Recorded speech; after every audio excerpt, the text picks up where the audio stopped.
ruled out boots on the ground in Ukraine, but how would air support as part of a security guarantee be any different? Those U.S. Well, you really went from one question to the next. You go from one. I expected he'd at least challenge you.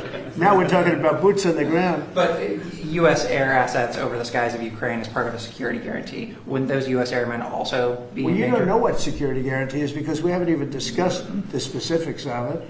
And we'll see. Number one, Europe is going to give them significant security guarantees, and they should because they're right there. But we'll be involved from the standpoint of backup. We're going to help them. And I think if we get a deal, and I think we will, but if we get a deal, you're not going to. I don't believe you're going to have much of a problem. But we'll back it up because I want to stop seeing people being killed. You know, when Biden was here, he gave $350 billion. You know this from covering business.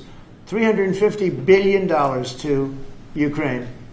I said that Zelensky's the greatest salesman I think I've ever met, better than P.T. Barnum, because he'd come to the country, he'd walk out with $50 billion every time. He actually came here once, he walked out with $100 billion.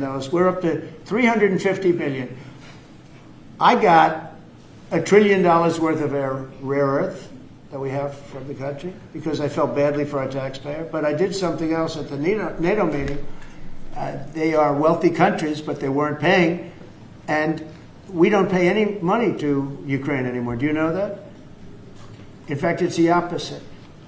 They request through NATO. We deal with NATO. We don't deal really with Ukraine. NATO requests missiles. They want Patriots. They want missiles. We give the missiles to NATO. NATO pays us in full and does what they want. I mean, I think they give them mostly to, they can do other things with them too because we're dealing with NATO. We pay no money to Ukraine. We gave $350 billion to Ukraine. You know, if we didn't give that kind of money, and I was the one that gave the javelins, if you remember. I gave the javelins. They were very effective. They say Obama gave sheets and Trump gave javelins. They were very effective with those tanks right at the beginning. But you would have never had a war if I were president. You would have never had a war. Just to finish, we spend no money on Ukraine anymore.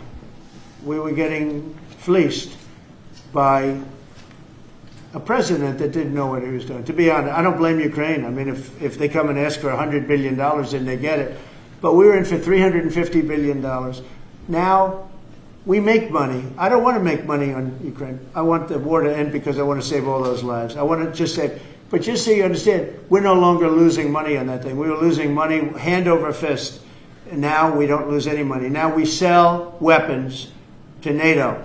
Because NATO agreed, because of me, to go to 5%, they had 2% and didn't pay. Now they have 5% and they're all paid up. So they have trillions of dollars and they give us that money.